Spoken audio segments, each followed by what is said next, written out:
Hello बच्चा party, कैसे हो आप सब? आई होप ठीक होगे।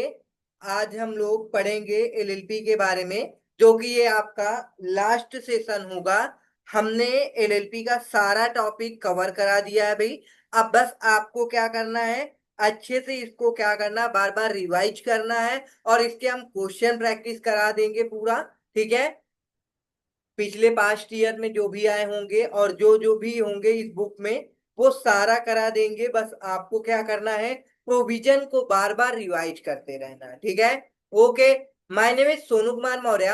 हमने पिछली क्लास में सेक्शन भाई 63 पढ़ा था। भाई 63 में आपको हमने बताया था वाइंडिंग अप एंड डिजुलेशन के बारे में। ठीक है? अगर कोई भी पर्सन है वाइंडिंग एंड डिजुलेशन करना चाहता है, तो winding up of the LLP में either voluntary or by tribunal, मतलब कि वाइंडिंग अप आप अपने से कर सकते हो, या फिर आपको ट्रिब्यूनल ऑर्डर दे सकता है कि आप अपने एलएलपी को वाइंडिंग अप कर दो। या फिर आपका कोई उसमें क्या हो सकता है भाई, कोई सॉरी। तो आपका भाई सेक्शन 33 एकदम सिंपल था। उसके बाद हमने सेक्शन 64 के 63 हो गया, 64 के बारे में बताया था। यदि कोई पर्सन या फिर सरकमस्टांसेस आता है कि भाई आपने क्या किया, आपके एलएलपी में कोई क्रेडिटर है या कोई पार्टनर है, वो नोटिस देता है ट्रिब्यूनल को कि भाई इस प्रॉब्लम डिस्प्यूट चल रहा है, हम चाहते हैं कि हमारी एलएलपी वाइंडिंग अप हो जाए। तो एलएलपी चेक करेगी, देखेगी, तो अगर वो ऑर्डर देगी तो आपको वाइंडिंग अप करना पड़ेगा। ठीक है? क्रेडिटर को पेमेंट नहीं करते हो तो वो भी ऑर्डर दे, वो नोटिस दे सकता है, एप्लीकेशन दे सकता है। ठीक है? और भी बहुत सारे सरकमस्टांसेस हैं। आप सब पार्टनर चाहते हो कि हमारी एलएलपी बंद हो, और आप अपने से नहीं बंद करना चाहते हो, सोच रहे हो कि हम ट्रिब्यूनल के द्वारा बंद कराएं, तो आप ट्रिब्यूनल से बंद करवा सकते हो, कोई दिक्कत नहीं है। ठीक है? तो ये सारे सरकमस्टांसेस थे जो कि हमने बताया था। हमने क्या बताया था, आपने डिसाइड किया है सारे पार्टनर कि आपने क्या करोगे, वाइंडिंग अप करवाओगे बाय ट्रिब्यूनल। ठीक है? सेकंड में हमने बताया था, if for a period of more than 6 month, मतलब कि 6 मंथ से ज्यादा हो गए हैं, the number of partner of the LLP reduced below 2।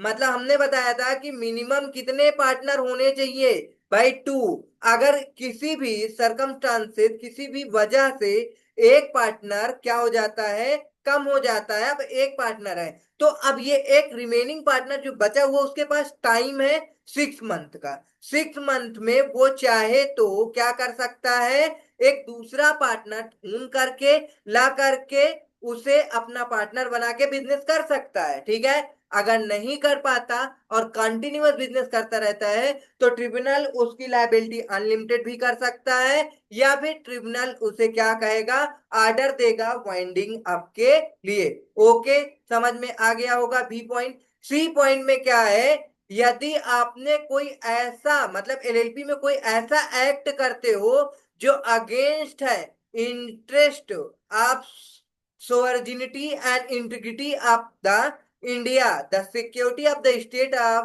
Public order, के हिसाब से आपकी एलएलपी को वाइंडिंग अप कराई जा सकती है। ठीक है? नेक्स्ट आपका डी है। डी में क्या दे रखा है, यदि आपने, हमने बताया था कि आपको क्या फाइल करना पड़ता है, if the LLP has made the default filing with the registrar the statement of account and solvency or annual return.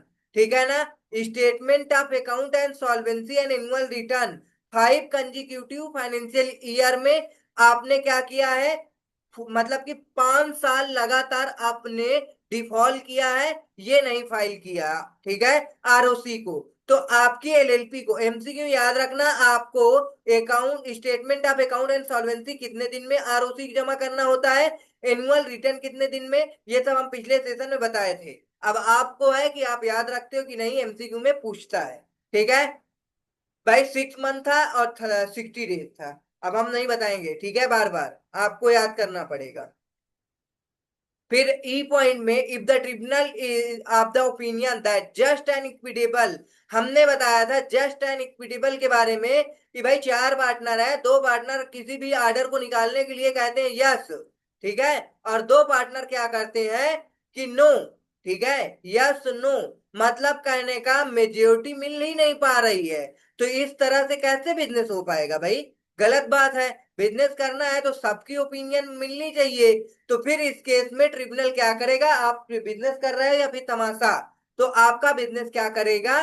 Tribunal बंद करा देगा, वाइंडिंग अप करा देगा। Rules for winding up and dissolution section 65, the central government may make rule for the provisions of relation to winding up and dissolution of LLP। ठीक है। अब कह रहा है 65 में वाइंडिंग अप के एंड डिसोल्यूशन के रूल बताए गए हैं। ठीक है ना?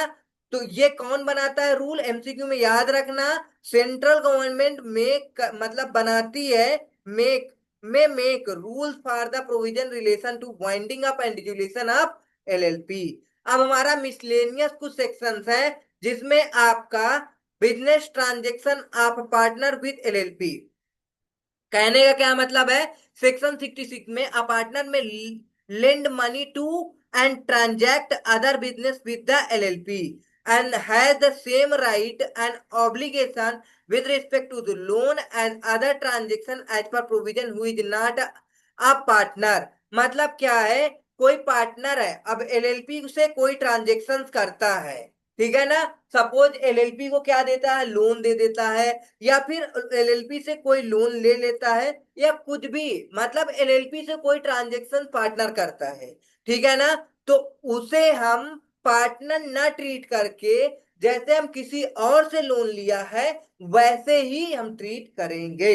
ठीक है ना? तो वही ये कह रहा है कि as a person who is not a partner, okay, और उसका सेम राइट्स एंड ओब्लिगेशन रहेगा। अगर वो लोन देगा तो उसका सेम इंटरेस्ट का राइट रहेगा, अगर एलएलपी से लोन लेता है तो उसका ऑब्लिगेशन भी सेम दूसरे अदर पर्सन की तरह रहेगा। अब आता है आपका नेक्स्ट सेक्शन, सेक्शन 67। सेक्शन 66 हो गया, याद रखना, ठीक है। अब आता है आपका 67, application of the provision of the companies act. मतलब कि आपके भाई एलएलपी में बहुत सारे प्रोविजन जो है एलएलपी के में कंपनी एक्ट के एप्लीकेबल होते हैं, ठीक है ना?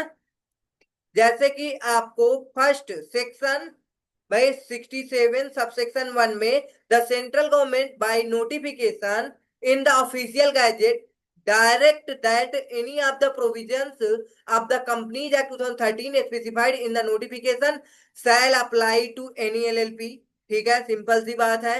Are shall apply to any LLP with such exception, notification and application adoption as may be specified in the notification। ठीक है, याद रहेगा। कहने का मतलब है कंपनी लॉ के कोई कोई प्रोविजंस आपके एलएलपी में भी अप्लीकेबल होंगे, जो भी अप्लीकेबल होंगे उन्हें नोटिफिकेशन के द्वारा सेंट्रल गवर्नमेंट ऑफिशियल गैजेट में डायरेक्ट प्रोवाइड करा देगा। ठीक है। फिर आपका 67 सबसेक्शन 2 आता है, a copy of every notification proposed to be used under subsection 1। मतलब कह रहा है कॉपी जो भी होगी, मतलब कि जो आपका प्रोविजन कंपनी एक्ट का एलएलपी में एप्लीकेबल होगा, उस कॉपी मतलब उसकी नोटिफिकेशन की copy shall be laid in draft before each house of parliament while it is in session. मतलब कहने का मतलब है जो अब नोटिफिकेशन आपकी निकाली जाती है, सबसे पहले वो द हाउस ऑफ पार्लियामेंट में प्रेजेंट किया जाएगा draft for a total period of 30 days which may be comprised in one session or in two or more successive session। कहने का सिंपल मतलब है कि आपका क्या होगा, मतलब ये है कि अगर आपका जो नोटिफिकेशन आती है उस नोटिफिकेशन का डॉक्यूमेंट जो होगा, मतलब कहने का कॉपी को आप क्या कहाँ प्रेजेंट किया जाएगा? ठीक है, पार्लियामेंट में प्रेजेंट किया जाएगा। किस लिए? क्योंकि भाई पार्लियामेंट में डिस्कशन होगा उसके बारे में, तो प्रेजेंट करना पड़ेगा ना कि कंपनी लॉ का कहाँ पे प्रोवाइड हो रहा है, कंपनी लॉ का जो भी सेक्शंस है अप्लीकेबल किए जा रहे हैं एलएलपी में। ठीक है।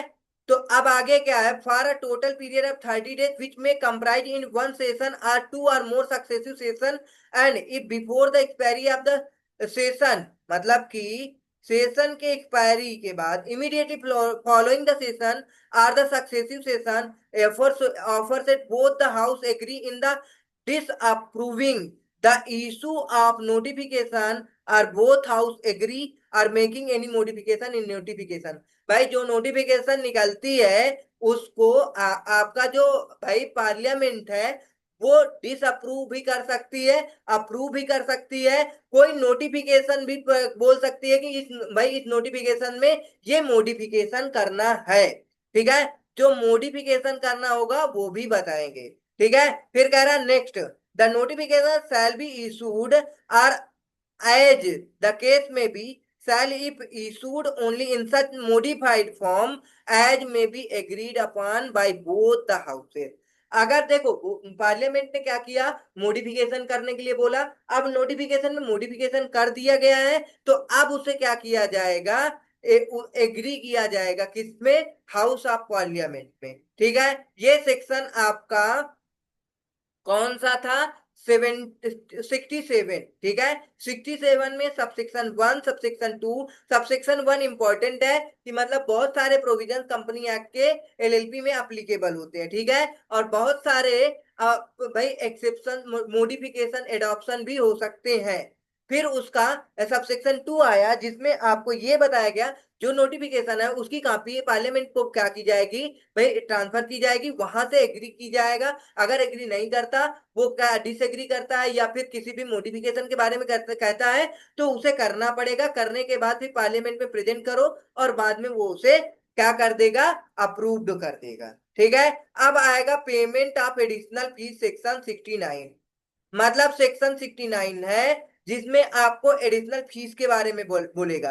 मतलब कि जैसे कि आपका 30 दिन का समय दिया गया कोई चीज है, अब 30 दिन में वो डॉक्यूमेंट्स आपने नहीं जमा किया तो आपको भाई एडिशनल फीस जमा करके फिर उस डॉक्यूमेंट को जमा करना पड़ेगा। एनी डॉक्यूमेंट आर रिटर्न, मतलब डॉक्यूमेंट तो बहुत हो सकते हैं, statement of accounts and solvency and return, ये सारे बहुत सारे भाई डॉक्यूमेंट्स है। ठीक है, तो वो documents any documents or return required to be registered or filed under this act, मतलब इस एक्ट के अकॉर्डिंग आप फाइल कर दो। अगर नहीं करते हो with the registrar, if is not registered or filed in time provided there may be registered or filed after that time.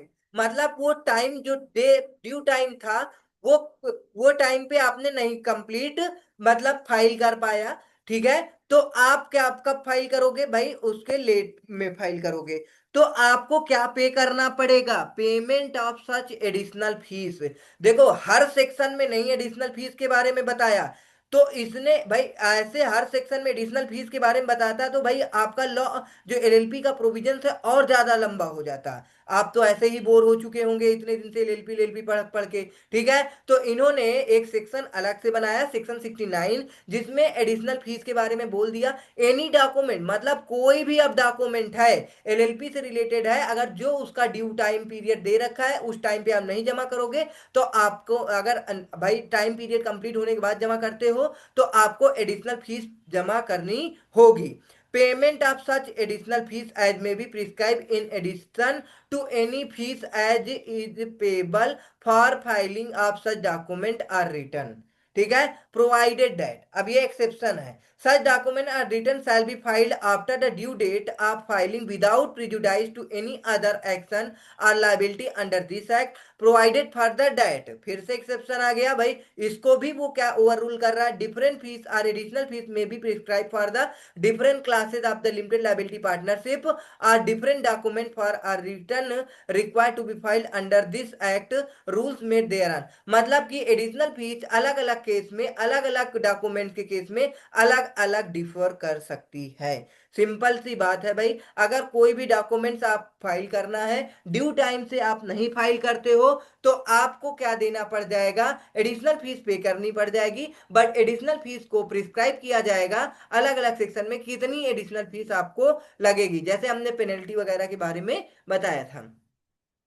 ठीक है, एनहेंस पनिशमेंट सेक्शन 17 70 आपका 70 है भाई, पनिशमेंट आपकी एनहेंस्ड कब होगी। सिंपल सी बात है, देखो हर एक सेक्शन में हमने आपको पेनल्टी के बारे में बताया था। ठीक है, अलग अलग सेक्शन में अलग अलग पेनल्टी, अलग अलग सब कुछ था। ठीक है, अगर आपने भाई आपके ऐसे सरकमस्टांसेस बताए जा रहे हैं इस सेक्शन में जिसमें आपकी जो पेनल्टी है या पनिशमेंट है वो एनहेंस्ड कैसे होगी। In case of limited liability partnership और एनी पार्टनर, ये एलएलपी और पार्टनर दोनों के लिए है। ठीक है ना, पार्टनर दोनों के लिए है। ठीक है, डेजिग्नेटेड पार्टनर और डेजिग्नेटेड पार्टनर के लिए भी है, डेजिग्नेटेड पार्टनर के लिए भी है। ठीक, or any partner designated partner shall for the second और सब्सिक्वेंट ऑफेंस बी पनिशेबल। मतलब आपने एक ऑफेंस किया, उसके बाद फिर से आप सब्सिक्वेंट ऑफेंस कर दिया। ठीक है ना, with imprisonment as provided such in case offences for which fine is prescribed either along with, भाई दोनों, भाई पेनल्टी एंड इम्प्रिजमेंट दोनों साथ में दी जा सकती है। With or exclusive of imprisonment, मतलब कहने का क्या है कि आपको अलग अलग भी दे जा सकती है। With fine which shall be twice, मतलब कह रहा है shall be twice the amount of fine for such offence. ठीक है ना, shall be twice the amount of fine such offence. आपने सब्सिक्वेंट अगर क्या करते हो, ऑफेंस करते हो, ब्रीच करते हो कोई भी प्रोविजंस को, तो आपको क्या लग जाएगा, आपकी पेनल्टी को या फिर इम्प्रिजमेंट को क्या कर दिया जा सकता है, इनहेंस किया जा सकता, बढ़ाया जा सकता है। ठीक है, वो एलएलपी को भी हो सकता है, आपका कोई पार्टनर भी है, डेजिग्नेटेड पार्टनर, सबको। ठीक है ना, आपका सेक्शन, सारे सेक्शन, मतलब कि आपके 70 सेक्शन पूरे कंप्लीट हो चुके हैं। आप इस 70 सेक्शंस के खुद से समरी बना लो भाई। ठीक है ना, नॉर्मल अपने से समरी बनाओगे तो आपको ज्यादा याद रहेगा। की वर्ड आपको हाईलाइट करते जा रहे हैं बार बार। आप की वर्ड को ज्यादा याद रखो, क्योंकि आपको एग्जाम में क्वेश्चंस में की वर्ड ज्यादा लिखने पड़ेंगे। ठीक है, अगर आप कीवर्ड नहीं लिखोगे तो आपको मार्क्स नहीं मिलेंगे। ठीक है, तो कीवर्ड बहुत इंपॉर्टेंट है। ठीक है, तो अब आगे आपका कुछ भी नहीं है। Difference with other forms of organisation, जैसे कि हमने जो टॉपिक पढ़ा है एलएलपी का डिफरेंस दूसरे ऑर्गेनाइजेशन के साथ, जैसे कि पार्टनरशिप फर्म, आप जानते हो, जल्दी जल्दी बता देते हैं एलएलपी और पार्टनरशिप फर्म में क्या डिफरेंस हो सकता है। ठीक है ना, पार्टनरशिप फर्म आपकी, भाई आप समझ सकते हो, पार्टनरशिप फर्म अलग एक्ट है, एलएलपी एक अलग एक्ट है। ये एलएलपी एक्ट जो है, एलएलपी एक्ट आपकी 2008 है और पार्टनरशिप एक्ट 1932 है। ठीक है, फिर हमने, ये आपकी एलएलपी बॉडी कॉर्पोरेट है, पार्टनरशिप एक प्रकार की बॉडी कॉर्पोरेट नहीं है। ठीक है ना, बस सिंपल सी एक बिजनेस एंटिटी है। फिर सेपरेट लीगल एंटिटी, भाई एलएलपी के अंदर सेपरेट लीगल एंटिटी होता है और फर्म के अंदर कोई भी सेपरेट लीगल एंटिटी का कंसेप्ट है ही नहीं, इसमें केवल पार्टनर्स ग्रुप बनाते हैं और बिजनेस करते हैं। ठीक है, नेक्स्ट आपका फोर्थ है क्रिएशन।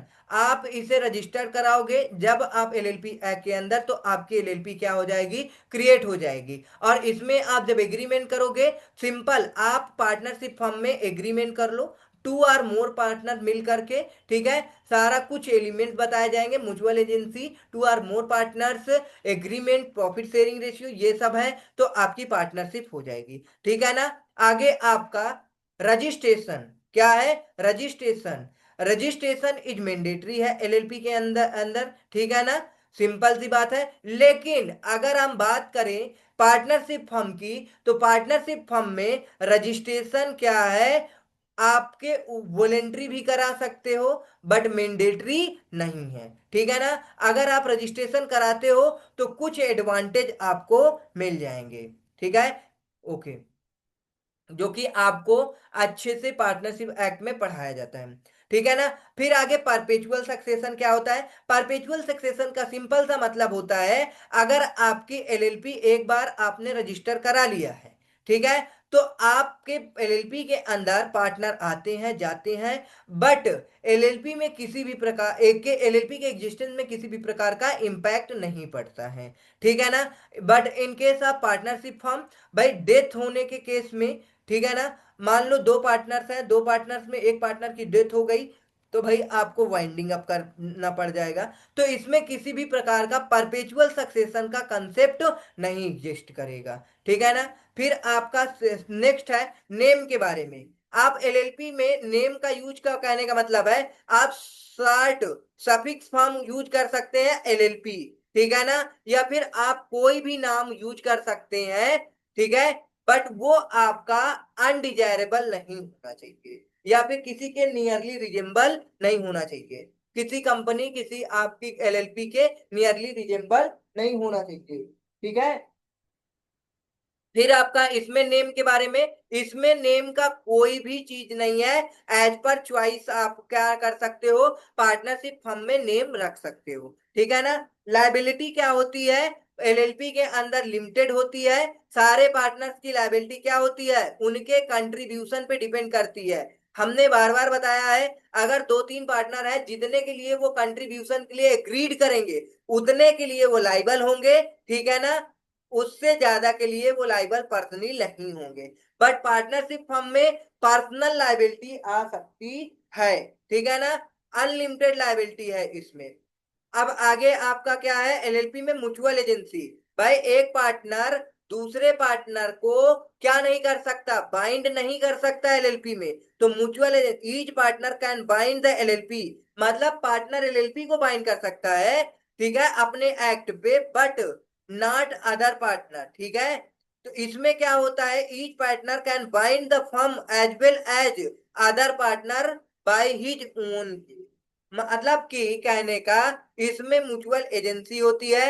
अगर कोई पार्टनर है एक्ट करता है तो उसको दूसरे पार्टनर को भी बाइंड करता है, क्योंकि इसमें रिलेशन कैसा होता है, प्रिंसिपल एंड एजेंट का रिलेशन होता है पार्टनर्स का और भाई अदर पार्टनर्स के बीच। और इसमें किसी भी प्रकार का प्रिंसिपल रिलेशन नहीं होता। इसमें आपका प्रिंसिपल और एजेंट का रिलेशन ओनली एलएलपी और पार्टनर के बीच होता है। ओके। डेजिग्नेटेड पार्टनर्स हमने बताया था, भाई एलएलपी के अंदर टू और मोर डेजिग्नेटेड पार्टनर्स हो सकते हैं, बट उसमें एटलीस्ट वन रेजिडेंट होना चाहिए। बट आपका इसमें कोई प्रोविजन नहीं है डेजिग्नेटेड पार्टनर से रिलेटेड पार्टनरशिप फर्म में। ठीक। कॉमन सील आपके एलएलपी के अंदर तो अब ऑप्शनल हो चुकी है। ठीक है। कॉमन सील क्या है, ऑप्शनल है। बट भाई कंसेप्ट इसमें पार्टनरशिप फर्म में कॉमन सील का कोई कंसेप्ट नहीं है। ठीक है। तो समझ में आ गया होगा भाई। Next, legal company. Legal company,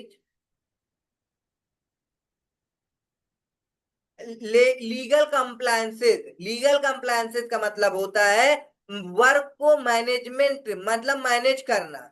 it mean कि कोई भी डॉक्यूमेंट्स है उसको टाइम पे सबमिट करना, ये सब करना इस एलएलपी के अंदर डेजिग्नेटेड पार्टनर्स का होता है। अगर डेजिग्नेटेड पार्टनर नहीं है तो ऑल पार्टनर्स को लाइबल होंगे। ठीक है ना। और इसके केस में all partners are responsible for all the compliance and penalties under the act. समझ में आ गया होगा। अब आगे हम बात करेंगे एनुअल फाइलिंग ऑफ डॉक्यूमेंट। हमने बताया था आपका statement of account and solvency होता है, वो आपको एनुअली फाइल करना पड़ेगा।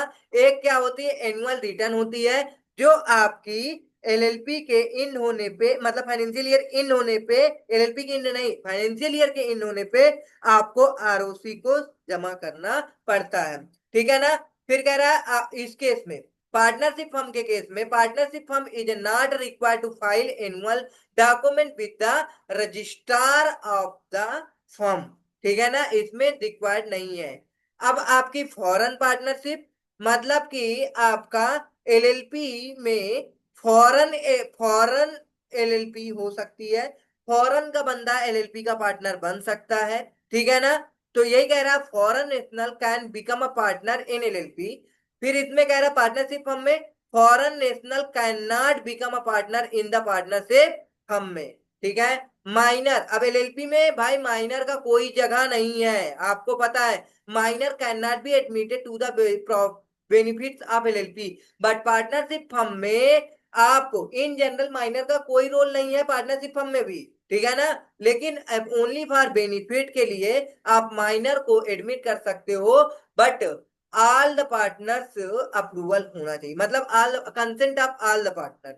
ओके, तो ये था आपका एलएलपी और पार्टनरशिप फर्म में। अब आपका नेक्स्ट डिफरेंस बचा है कंपनी और एलएलपी के बीच, जिसमें आपको बहुत आसान है। एलएलपी को एलएलपी एक्ट 2008 गवर्न करता है, कंपनी को कंपनी एक्ट 2013 गवर्न करता है।